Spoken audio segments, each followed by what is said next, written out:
voltará, irmãos, amém? Jesus voltará, essa é a esperança da igreja. Ele voltará, né, como um rei glorioso, né, marchando sobre os seus inimigos, né, governando todas as nações da terra, né, dele é o reino, né, o Senhor, ele é Senhor soberano e absoluto sobre tudo, irmãos.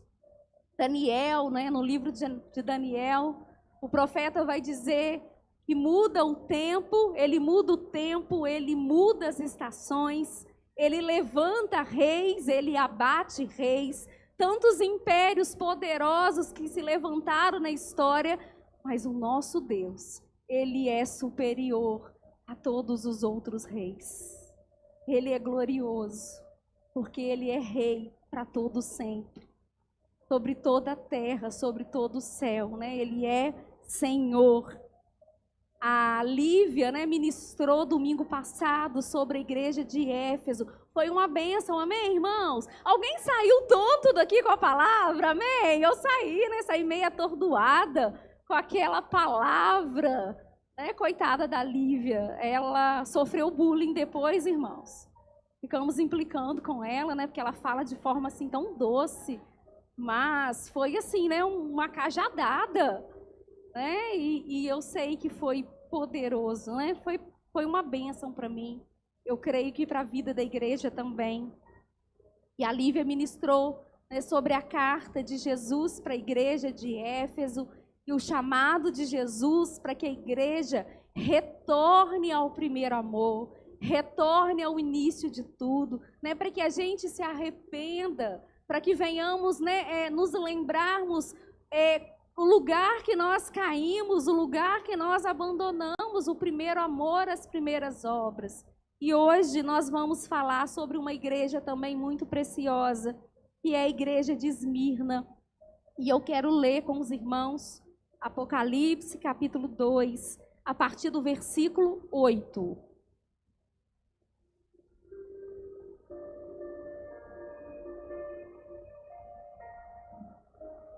A palavra diz assim, eu vou ler até o versículo 11.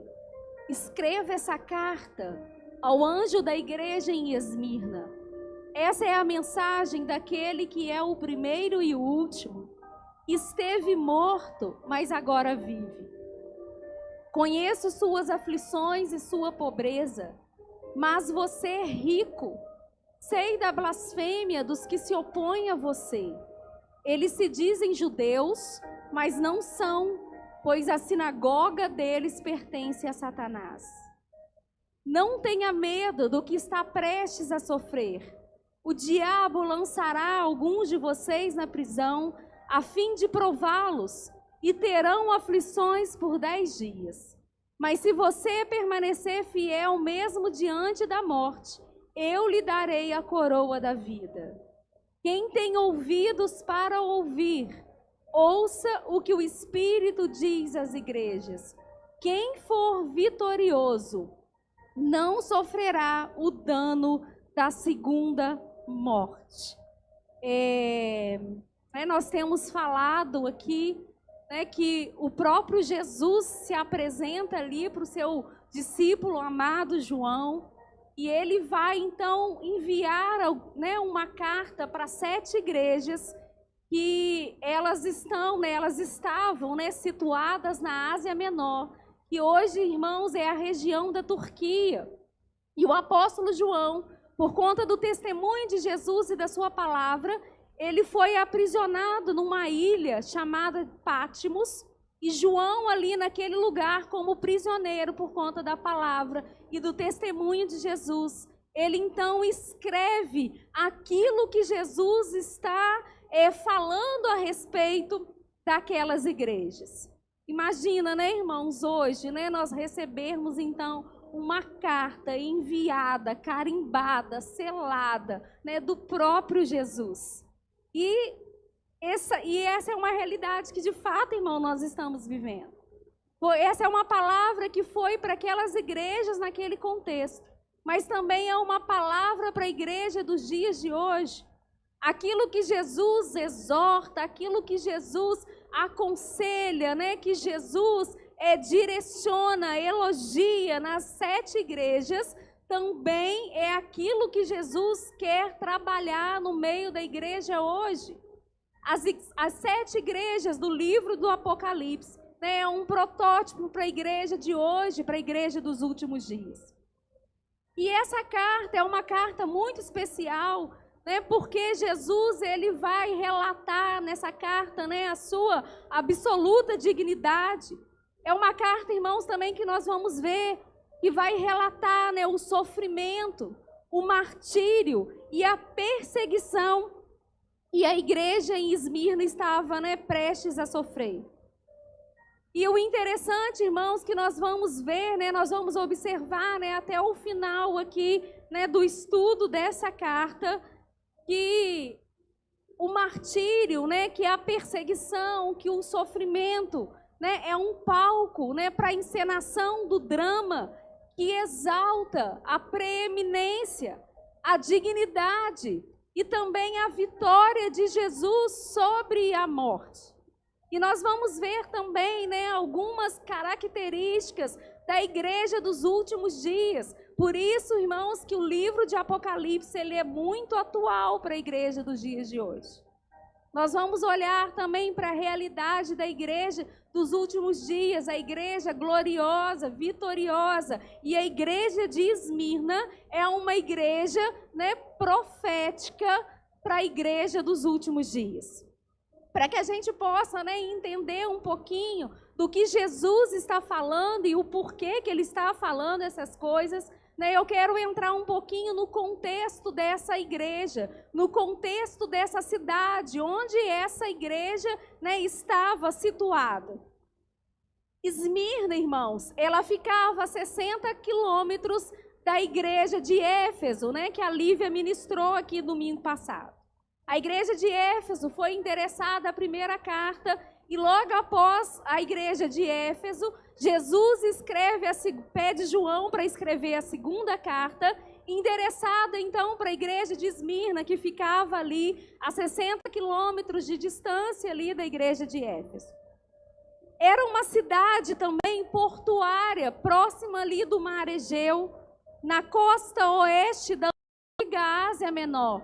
Como eu comecei falando, né, a Ásia Menor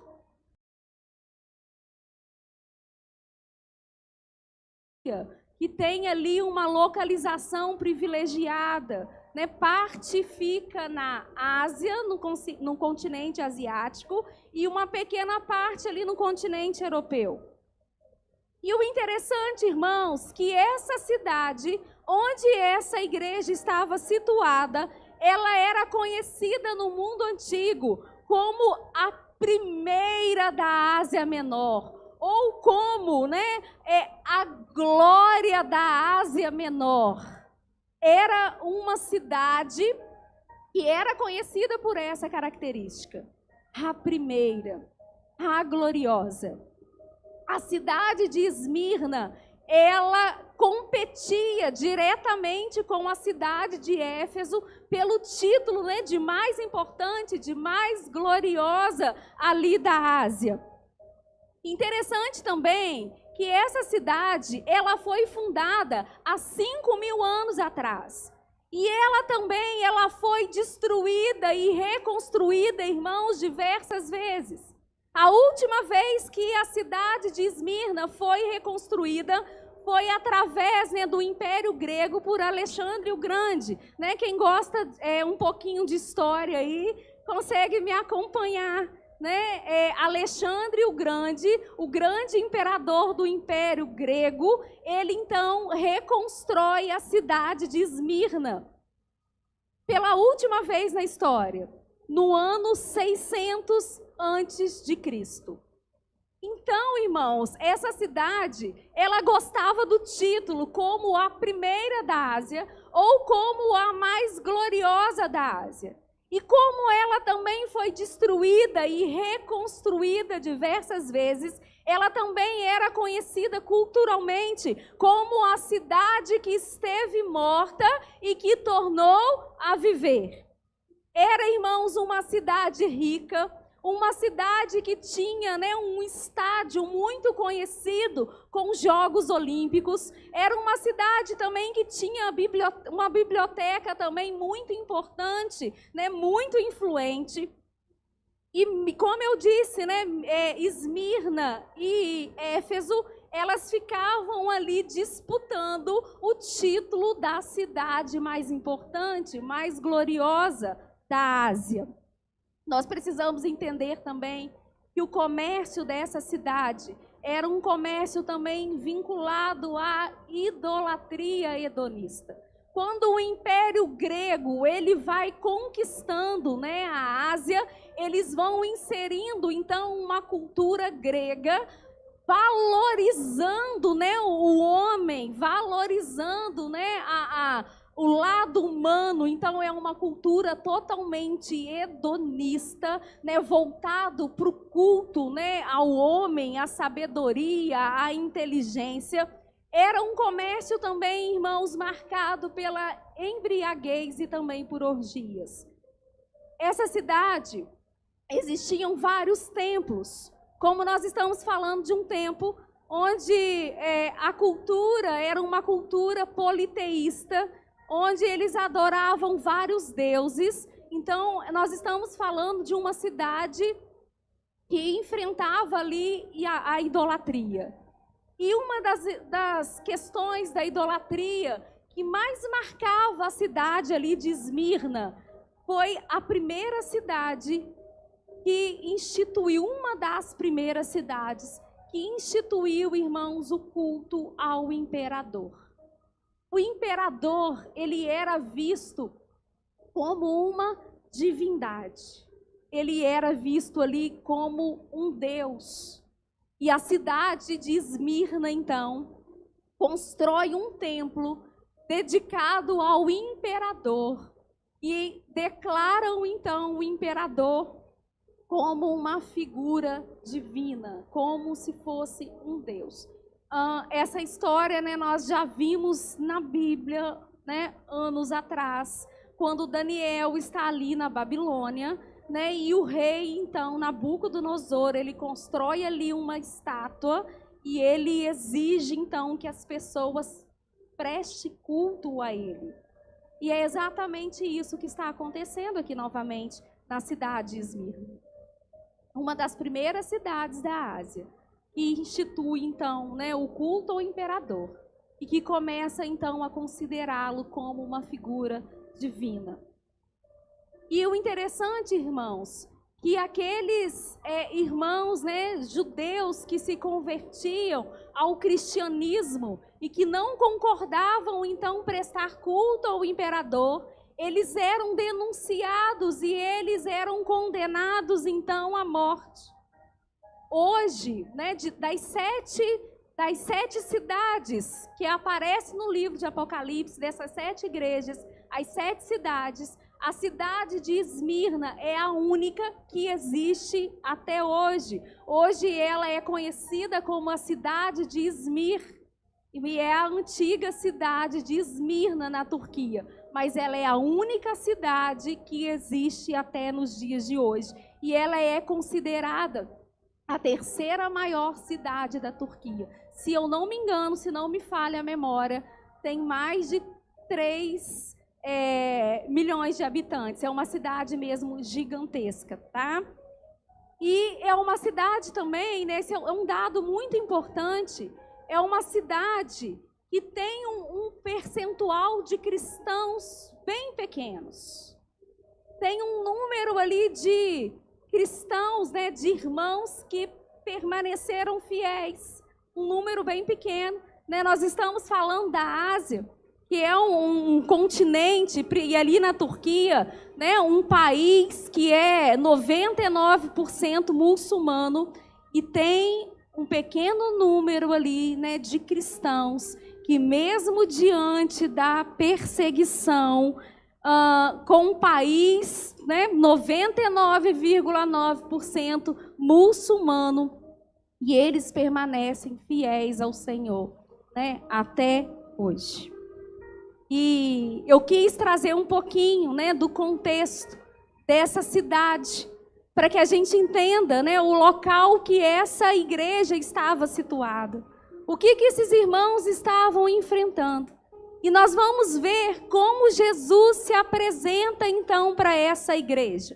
Irmãos, o interessante é que em todas as cartas, todas as vezes que Jesus se apresenta para aquela igreja que está ali, né, estabelecida naquela cidade, Jesus ele olha para aquela igreja como a igreja da cidade. E nós precisamos ter essa visão. Hoje em Itaperuna, né, nós temos várias comunidades de fé, né, muitos irmãos em Cristo. Mas quando Jesus ele olha para Itaperuna, ele olha a sua igreja estabelecida em Itaperuna. No céu não tem placa, irmãos. E Jesus ele vai se apresentar para essas igrejas, né? E ele vai também estar tratando com essas igrejas, usando, né, o contexto da cidade onde elas estão estabelecidas. Eu quero dizer, né, eu estou aqui abrindo um parênteses para dizer a importância da igreja de Jesus estabelecida em uma cidade. Né, o Senhor, quando Ele nos estabelece, quando Ele estabelece a sua igreja num local, irmãos, é para fazer a diferença. Por menor que nós, sejamos, a igreja de Jesus, ela é poderosa. Nós oramos aqui no início, diante daquele que é o rei sobre toda a terra. Irmãos, é diante desse Deus que nós nos prostramos, que nós nos colocamos. Esse é o nosso Deus, esse é o Senhor da igreja. Ele é rei sobre todos os reis. Todos os impérios, né, grandes impérios, se levantaram na terra, caíram, né, não existem mais, mas o nosso Jesus, ele permanece para todo sempre, e ele é poderoso, né, e não importa o nosso número de pessoas, o que importa é que o nosso Deus, ele é Senhor sobre toda a terra, né, e quando nós como igreja nos unimos e oramos, né, e pedimos para que o Senhor venha, para que o Senhor faça, algo sobrenatural acontece. Irmãos, nós precisamos transformar a nossa mente de acordo com a palavra, como diz Paulo. E nós precisamos entender que a igreja de Jesus, ela é poderosa, ela foi estabelecida numa cidade para transformar realidades. Que quando nós oramos, o Senhor, ele opera de forma poderosa. Oramos nessa noite pelas nossas vidas, mas podemos orar também com ousadia, com coragem pela nossa cidade, porque o Senhor, ele nos estabeleceu neste lugar, e quando ele olha para Itaperuna, ele vê um povo poderoso, e a palavra diz que as portas do inferno não prevalecem contra a igreja de Jesus. Jesus, então, quando ele olha para essa igreja, para esse povo lá em Esmirna, passando por tanto sofrimento, por tanta perseguição e martírio, como nós iremos ver, Jesus, ele enxerga uma igreja gloriosa, ele enxerga uma igreja poderosa, porque ele é o mesmo. No capítulo 1 do livro de Apocalipse, ele se apresenta como aquele que anda no meio da igreja e como aquele que tem nas suas mãos os líderes da igreja. Jesus é o mesmo, ele continua andando no meio da igreja. Ele está vivo, irmãos.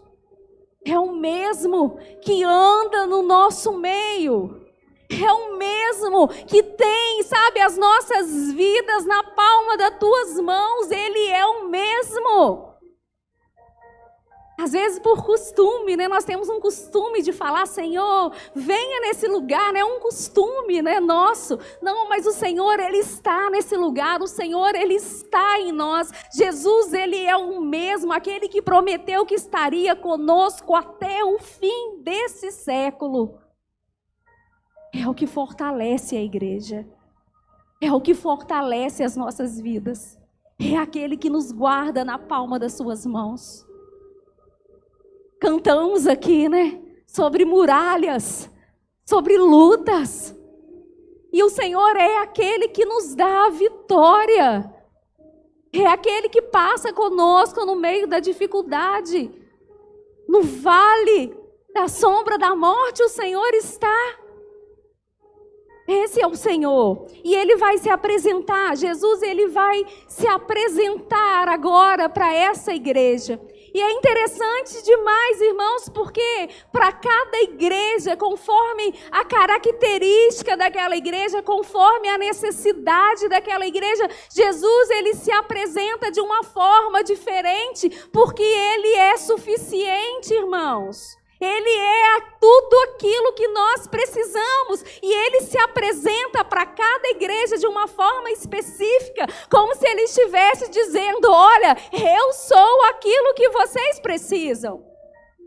Essa igreja que estava ali situada na cidade de Esmirna, que buscava a glória, a fama, da primeira cidade, aquela que era conhecida como a que morreu e a tornou viver pela quantidade de vezes que ela foi reconstruída, que era uma cidade então orgulhosa. Jesus, Ele se apresenta de uma forma muito gloriosa. Ele vai dizer assim, Ele começa se apresentando como o primeiro e o último. Irmãos, o nosso Senhor Jesus, Ele é o primeiro e Ele é o último. Queria que você pensasse em Gênesis 1, quando Ele, com o poder da sua palavra, criou todas as coisas. E agora eu gostaria que você tentasse pensar o mais distante ainda que a sua mente consiga, antes de Gênesis 1, antes de todas as coisas ser criada. Jesus já estava lá. Ele é o Deus que não foi criado, mas que criou todas as coisas. Ele é o primeiro, irmãos, mesmo quando não havia nada. Jesus, Ele é maior do que a nossa mente ou que a nossa capacidade pode alcançar. Jesus, Ele é a origem, Ele é o princípio de todas as coisas. E Ele tem autoridade sobre como as coisas terminam, porque Ele é o primeiro e Ele é o último. Ele é o primeiro e Ele é o fim da história. Ele é o alfa e Ele é o ômega, as primeiras letras do alfabeto grego. Tudo começa nele e termina nele, então nós podemos descansar seguros. Quando Jesus, Ele se apresenta para essa igreja como aquele que é o primeiro e o último, Ele está ali, afirmando a sua divindade. Ele é Deus como o Pai, o alfa, o ômega, o primeiro e o último.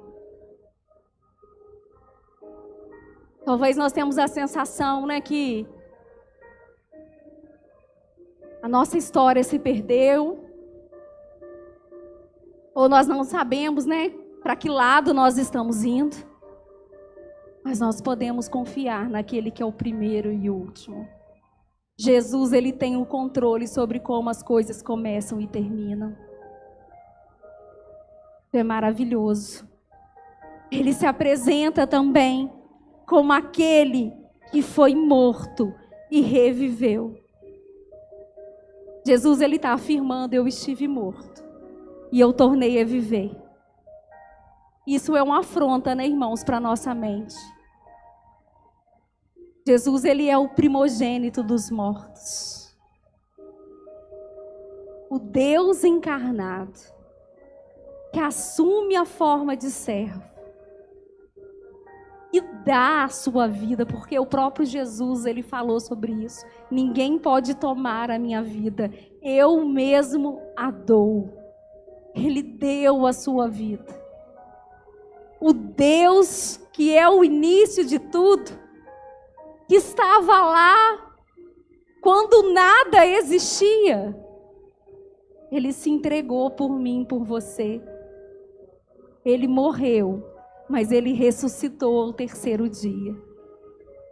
E Ele está assentado à direita do Deus Pai, e Ele governa todas as coisas. Quem poderia imaginar que Jesus, Ele é maior do que a morte? Irmãos, quando nós olhamos, né, para a história bíblica, para os livros de história, nós olhamos para a história, né, de reis, de governadores, de imperadores, grandes impérios, grandes conquistas, né, grandes autoridades do passado que agora estão mortos. Mas Jesus é o único de quem nós podemos dizer, esteve morto, mas ele tornou a viver. Ele está vivo. E Jesus, ele conhecia a história de Esmirna. E ele estava confrontando, irmãos, diretamente o orgulho daquela cidade, né, que se autoproclamava como a primeira, como a gloriosa, como aquela que esteve morta e tornou a viver. Jesus é aquele que existe antes de Esmirna e continuará, né, existindo depois dela. Jesus está declarando que, embora essa cidade tenha sido destruída e reconstruída, que Ele é quem morreu e tornou a viver. E Ele conquistou para sempre o poder da morte. Ele venceu a morte. Se Ele venceu a morte, irmãos, nós também venceremos a morte. Nessa carta, com essa igreja, Jesus, ele não faz nenhuma correção. Nenhuma correção, nós não encontramos nenhuma correção de Jesus para essa igreja. Depois que Jesus se apresenta, né, revelando aqui os seus atributos, eu sou, né, o primeiro e o último, eu sou aquele que estava morto e se tornou a viver. Ele vai afirmar que ele conhece os problemas que aquela igreja está enfrentando. Ele conhece toda a situação que aqueles irmãos estão vivendo. E Jesus, então, ele vai falar para aquela igreja, olha, eu conheço, eu estou vendo, eu sei, porque eu sou aquele que anda no meio de vocês. Eu sou aquele que conhece, né, o sofrimento da igreja. Irmão, Jesus é aquele que sonda as mentes e o coração. E é o mesmo que pode dizer para mim e para você nessa noite. Eu conheço. Eu sei muito bem. Eu conheço o que você está passando. Eu conheço o seu sofrimento. Eu conheço as suas dores. Eu conheço a sua preocupação. E a primeira coisa que Jesus vai falar sobre a situação daquela igreja em Esmirna é que ele conhece o nível de tribulação que aqueles irmãos estavam enfrentando. Irmãos, diante da tribulação, né, o que pode nos confortar? Além da voz de Jesus dizendo, eu conheço, eu estou vendo, eu sei muito bem, eu não estou distante. Eu sou aquele que passo pela dor com você. O interessante é que Jesus, irmãos, ele não diminuiu a dor daquele povo. Jesus, ele não banalizou o sofrimento daquela igreja. Jesus, ele não deu conselhos, né, como às vezes nós somos habituados a dar. Ah, irmão, vai passar. Irmão, você está chorando por quê? Não, Jesus, ele se compadece com a dor daquela igreja. O nosso Deus é um Deus misericordioso, irmãos. E Ele se compadece com a igreja sofredora. Ele se compadece com o nosso sofrimento. E Ele vai trazer palavra de conforto para aquela igreja em Esmirna. A segunda coisa que Jesus vai falar a respeito daquela igreja é que Ele conhece a pobreza daquela igreja. Que Ele conhece as dificuldades, né, materiais daquela igreja. Mas Jesus, Ele também, ao mesmo tempo, né, Ele vai fazer um contraste. Eu sei que vocês são pobres, mas vocês são ricos. Uma igreja, irmãos, que estava ali situada numa cidade muito próspera, muito gloriosa, muito rica, com muitos comércios, situada num lugar estratégico, portuário, mas era uma igreja que enfrentava tanta oposição e perseguição que aqueles irmãos, eles tinham dificuldade financeira, materiais. E Jesus vai dizer: eu conheço a sua pobreza, mas eu sei que vocês são ricos. Jesus está dizendo, irmãos, assim, de acordo, com o mundo, vocês são pobres. Mas através dos meus olhos, através dos valores celestiais, vocês são ricos. Vocês são ricos. A igreja de Esmirna, irmãos, ela era combatida ali naquele lugar, pelas estruturas do império e também pela organização dos comerciantes. Devido à severa perseguição que aquela igreja enfrentava naquela cidade, ela havia se tornado pobre. Os judeus que se convertiam ao cristianismo, eles perdiam os seus empregos. Nenhum comerciante oferecia emprego para cristão. Os cristãos, eles tinham as suas propriedades tomadas pelo governo. Aquela igreja, ela enfrentava inúmeras dificuldades financeiras. Perderam uma infinidade de oportunidades de negócios. Mas Jesus então olha para aquela igreja e fala: eu sei que vocês são pobres, mas vocês são ricos. A análise de Jesus, irmãos, é uma análise que ela é contrária à análise do padrão humano. Vocês são pobres para esse mundo, mas no reino dos céus vocês são ricos. Eles haviam, irmãos, encontrado a pérola de grande valor, que está lá em Mateus. Jesus, ele é a pérola de grande valor. Irmãos, essa também é a realidade de muitas igrejas em várias partes do mundo. Nós temos, irmãos, igrejas hoje enfrentando perseguição, enfrentando dificuldade, por amor ao Senhor, por testemunho ao Senhor, por amar a sua palavra. E, irmãos, deixa eu te falar algo. Quando nós lemos toda a Bíblia, de Gênesis, Apocalipse, eu sempre falo, quando eu tenho oportunidade, a Bíblia é um único livro, Ela tem a junção aqui de vários autores, mas ela conta uma única história. E quando nós chegamos em Apocalipse, nós conhecemos o final da história. O tema central é a pessoa de Jesus. Jesus é revelado de uma forma gloriosa. Mas logo depois também Jesus, ele vai revelar para a igreja o que acontecerá nos capítulos finais. Todo o drama que a igreja enfrentará nos capítulos finais, Ele está ali revelando, preparando a igreja, para que a igreja, vença, permaneça com fidelidade. E essa, a igreja de Esmirna, é uma marca da igreja dos últimos dias. Eu gostaria de ler Apocalipse capítulo 13, versículo 16 e versículo 17.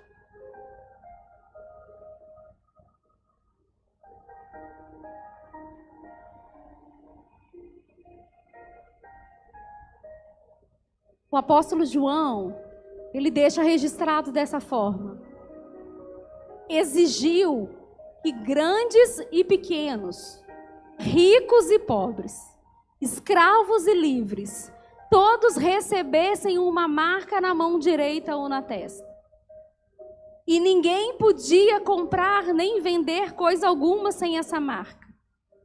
E era o nome da besta ou o número que representa o seu nome. Eu falei, no nosso primeiro dia da série, e muita gente tem medo desse livro, acha que é um livro que só fala de selo, de juízo, de trombeta, de besta, do falso profeta. Tem também, irmãos. Relata a dificuldade que a igreja vai passar. Mas nós vamos chegar lá no último capítulo e a igreja ela é vitoriosa. Ela vence no final. Nesse momento aqui no capítulo 13, João ele está registrando a perseguição que a igreja enfrentará, né, que o povo de Deus enfrentará nos últimos dias. E algo que vai afetar a igreja de Jesus nos últimos dias é a parte econômica, irmão. Será que nós estamos preparados para isso? Assim como a igreja de Esmirna, que perdeu emprego, terreno, negócios, por amar o Senhor mais do que a própria vida. Esses 2 versículos que nós acabamos de ler é o versículo, né, que gera muitos mistérios, né, que as pessoas ficam alvoroçadas a respeito, né, da marca da besta que a Apocalipse traz, que nós não sabemos o que é, irmãos.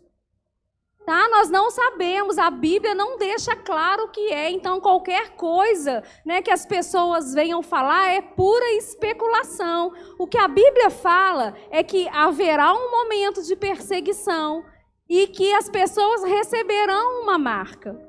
E só poderão comprar e vender quem tiver essa marca.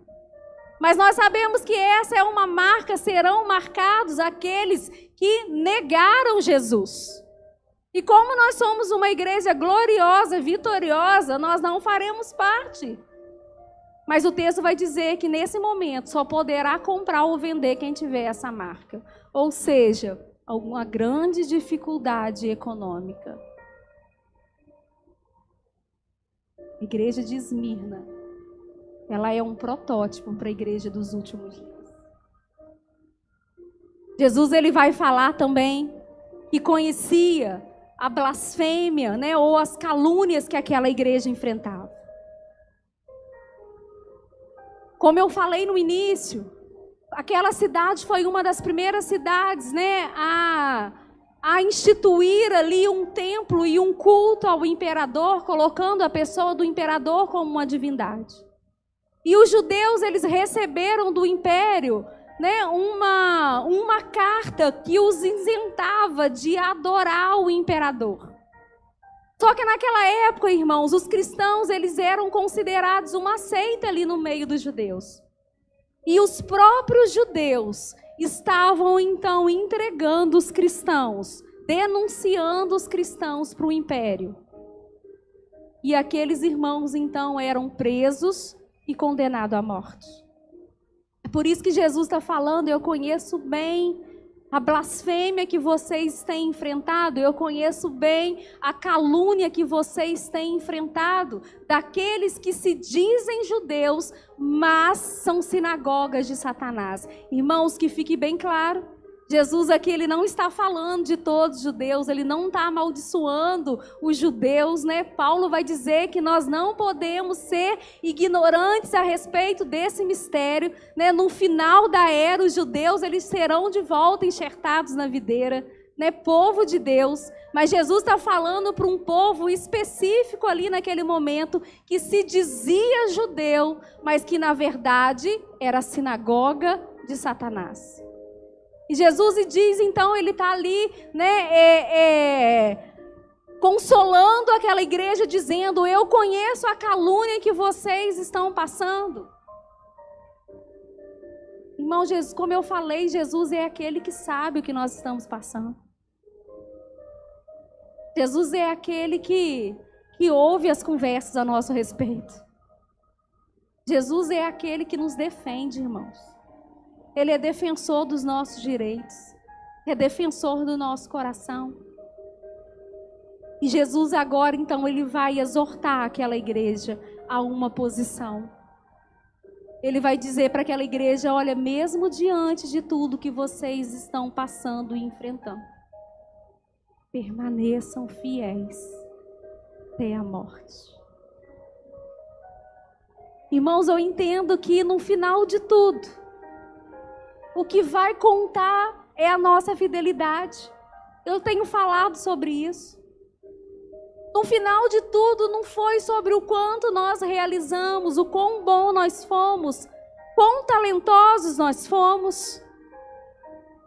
Mas no final das contas, que vai contar é a nossa fidelidade. Fiel ao Senhor, fiel à sua palavra, fiel à sua voz, obedientes mesmo que isso nos custe. E Jesus então ele exorta essa igreja. Jesus ele chama essa igreja para permanecer fiel até o fim. E Jesus ele diz assim: olha, não tenham medo das coisas que você vai sofrer. Eis que o diabo está para lançar alguns de vocês na prisão. E o Senhor, então, ele vai exortar aquele povo a permanecer fiel mesmo diante do sofrimento. Jesus é aquele que diz para essa igreja: olha, vocês irão sofrer, vocês continuarão sendo perseguidos, vocês serão lançados na prisão. Mas Jesus é aquele que tem autoridade para falar, irmãos, porque Jesus é aquele que esteve morto e tornou a viver. Jesus é aquele, né, o servo sofredor, que sofreu, que padeceu, que se entregou, que foi caluniado, mas ele foi fiel ao Pai até o fim. Então Jesus ele tem autoridade para dizer para essa igreja: seja fiel mesmo diante da morte. O interessante é que o tempo de tribulação que Jesus está falando com aquela igreja era limitado. Ele está falando: olha, vocês serão presos por 10 dias. Irmãos, presta atenção. Essa prisão aqui do império não era assim: olha, vocês serão presos por 10 dias e logo após esses 10 dias o sofrimento vai acabar. Não, porque logo após os 10 dias, o que os prisioneiros estavam esperando? Eles estavam esperando o próximo evento no estádio. Sabe o que acontecia no estádio? Os cristãos, eles eram jogados para as feras. E Jesus está falando: vocês serão presos por 10 dias. Mas sejam fiéis até a morte. Eu não sei, né, se alguém aqui já viu um filme, ele já tem um tempo que esse filme foi lançado, sobre o apóstolo Paulo. E tem uma cena, irmãos, que me marcou profundamente. Lucas, ele vai visitar o apóstolo Paulo ali na prisão romana. E Lucas, então, quando ele está saindo, ele se depara, né, com uma cela cheia de cristãos, cheia de irmãos ali em Cristo. Homens, mulheres, crianças, famílias inteiras. E aqueles irmãos estavam ali naquela cena chorando, desesperados, porque eles sabiam que eles estavam esperando somente começar os espetáculos no estádio. Lucas, então, ele entra naquela cela, né? Lucas, ele tinha permissão, né, para entrar e sair ali daquela prisão. Lucas abraça aqueles irmãos. A cena é muito impactante. Mulheres, crianças, homens, e ele fala: fiquem tranquilos. Será só por um tempo. Será bem rápido. Preparando aqueles irmãos ali para aquele momento da morte. Será rápido. Permaneçam fiéis. Não desistam. E é uma cena que nós olhamos e muitas crianças, famílias. E o apóstolo ali, exortando, encorajando aquela igreja, falando: fechem os olhos. Será só por um tempo. Quando vocês abrirem os olhos, será glorioso. Jesus está falando para essa igreja: é só por um tempo. Só por um tempo. Da igreja de Esmirna, sabe que essa igreja ela tinha um grande bispo chamado Policarpo. Policarpo, com 80 e poucos anos, ele foi preso pelo império. E o império fala então com aquele bispo, né, com aquele senhor ali já idoso, Nega Jesus que você estará livre. E essa história é muito marcante, ela está na história mesmo, irmãos. Quando nós estudamos a história, nós encontramos lá Policarpo e ele vai dizer então: como poderei negar o meu Senhor? Foi fiel a mim por toda a minha vida. Policarpo, ele é preso, amarrado, o império acende a fogueira e começa um vento muito forte ali na cidade de Esmirna. E aquele fogo, ele demora muito a queimar o bispo, e um soldado ali movido de compaixão termina de matá-lo à espada. Foi fiel a Jesus até o fim.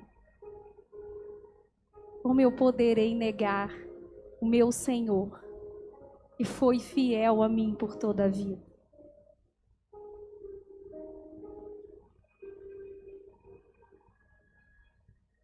E o martírio é um selo da igreja gloriosa dos últimos dias. Eu quero ler Mateus 24, 9. Mateus 24, 9.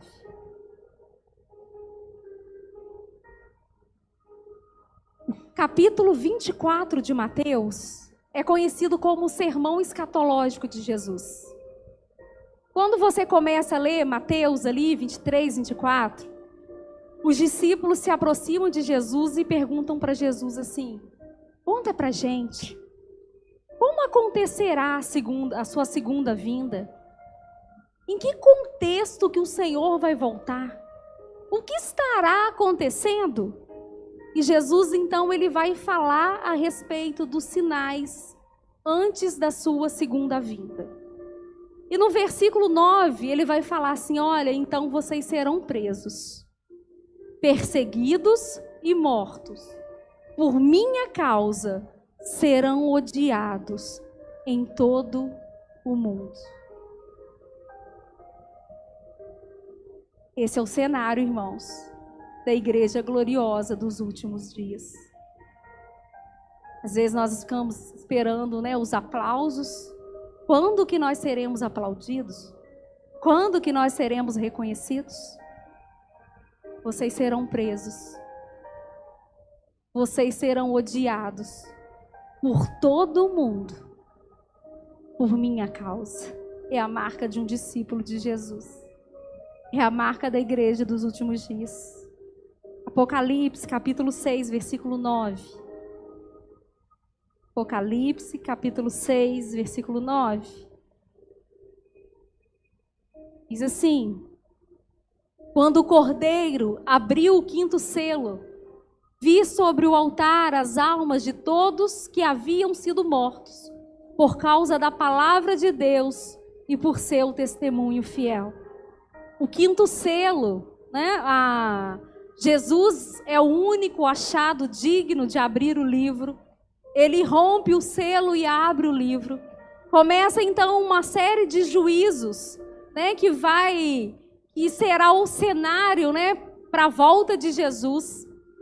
E o quinto selo, que é o quinto juízo, é a intercessão dos mártires diante do altar.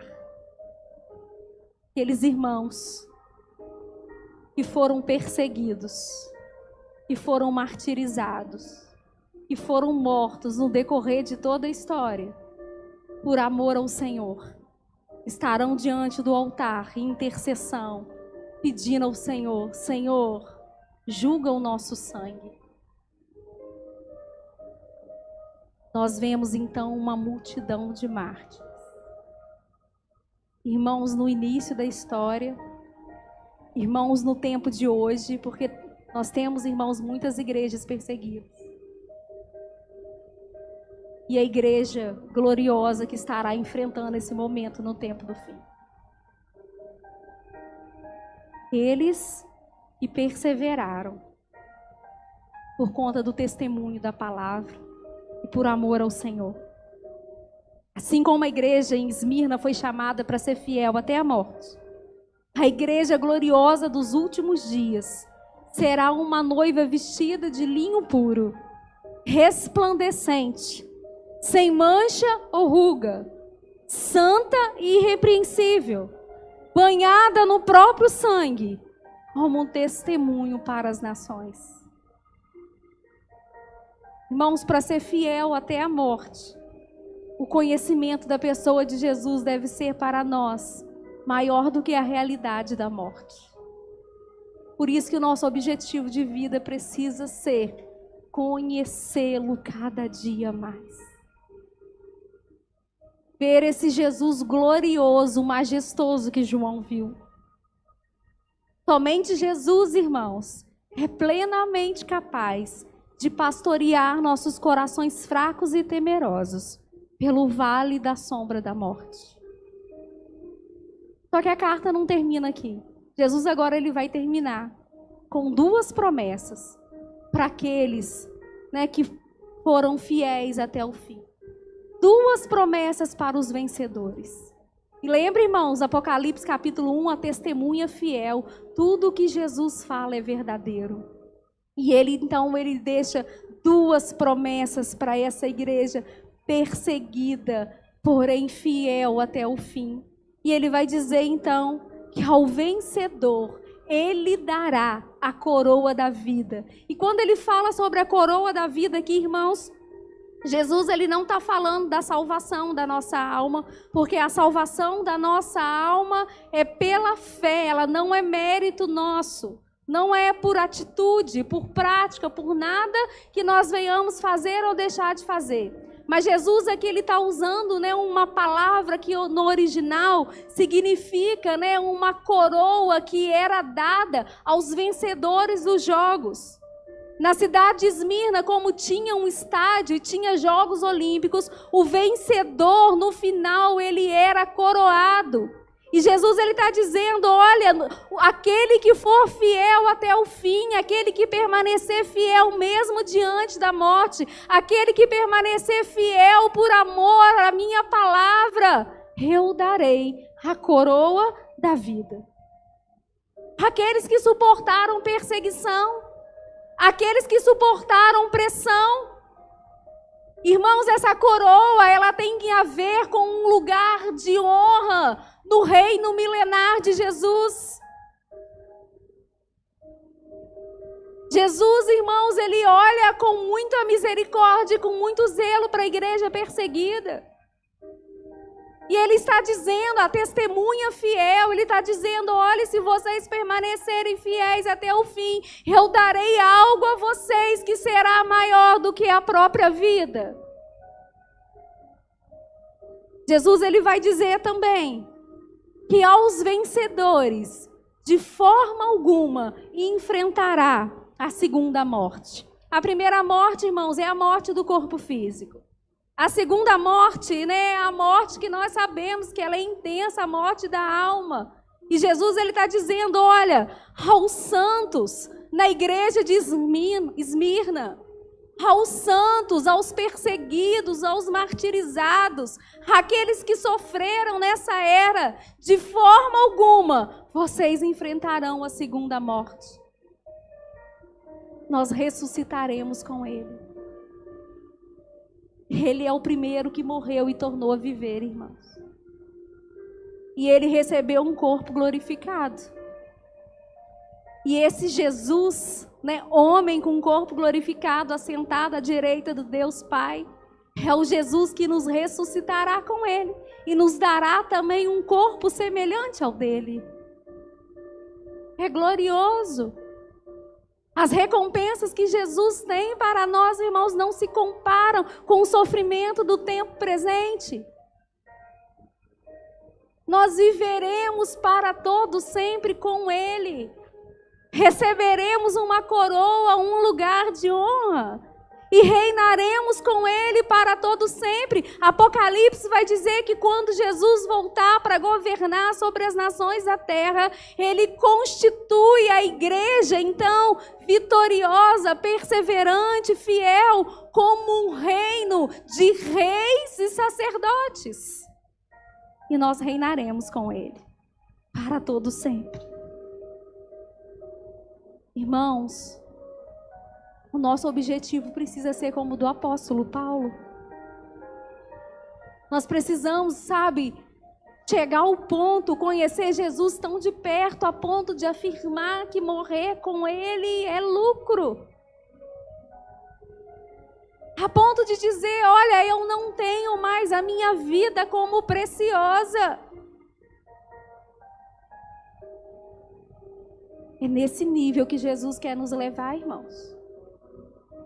Irmãos, imagina a igreja de Esmirna. Será que hoje, irmãos, nós permaneceríamos? Aquela igreja que aos olhos do mundo pobre, perderam tudo, irmãos. Perseguida, martirizada, mas que Jesus olha para aquela igreja e fala, vocês são ricos, eu darei a vocês uma coroa, vocês são ricos. Eu quero, para terminar, eu quero ler 2 Timóteo, capítulo 4, versículos 6 e 8. O apóstolo Paulo, quando ele está próximo da morte, quando Paulo ele escreve essa carta, né, ao seu discípulo Timóteo, ele estava na prisão em Roma. Lembra, irmãos, o primeiro dia da série? Nero, né, ele põe fogo em Roma, acusa os cristãos, prende os cristãos, Paulo é preso. E ele escreve então a carta ao seu discípulo Timóteo da prisão. E quando Paulo entende que ele está ali perto do fim, perto de ser executado, ele vai escrever agora essas palavras. Irmão, se nós soubéssemos que daqui a meia hora seria o nosso suspiro, o que será que nós escreveríamos? Qual seria o nosso discurso? O nosso relato? A última coisa que nós faríamos? Essa carta me confronta. Porque eu percebo, Senhor, como a minha fé é pequena. Jesus, ele fala com os discípulos, quando o Filho do Homem voltar, ele encontrará fé na terra? A igreja de Esmirna é a igreja do fim. Será, irmãos, que nós estamos preparados? Perseguição, morte, problemas econômicos, por amor ao Senhor e o testemunho da sua palavra? Paulo, essas são as últimas palavras registradas do apóstolo. Ele vai dizer assim, quanto a mim, minha vida já foi derramada como oferta para Deus. O tempo da minha morte se aproxima. Agora o prêmio me espera, a coroa de justiça que o Senhor, o justo juiz, me dará no dia da sua volta. E o prêmio não será só para mim, mas para todos que com grande expectativa aguardam a sua vinda. Minha vida está sendo derramada. Agora eu só espero o prêmio que eu vou receber do justo juiz.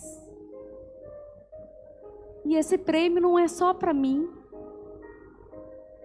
mas o Senhor dará para todos aqueles que esperam com expectativa pela sua volta. Irmãos, eu acho que nós só podemos chorar, né, diante dessa palavra do Senhor. E pedir, Senhor, ensina a te amar. Até que eu não tenha mais a minha vida por preciosa. Até que eu seja capaz de entregar tudo. Apocalipse, capítulo 12, versículo 11. João vai relatar como que a igreja perseguida venceu o anticristo e o falso profeta. Ele vai dizer assim: eles o derrotaram pelo sangue do Cordeiro e pelo testemunho deles. Não amaram a própria vida, nem mesmo diante da morte. É assim que a igreja vence no final. Eles o venceram. Venceram o anticristo e o falso profeta. Como? Através do sangue do Cordeiro, do testemunho da palavra, e porque não amaram a sua própria vida, mesmo diante da morte. Eu quero chamar o ministério de louvor. Irmão, você pode se colocar de pé? É até difícil terminar. Você pode se colocar de pé, fechar os seus olhos. Eu acho que nós só podemos orar e pedir ao Senhor essa fé, que a nossa fé cresça.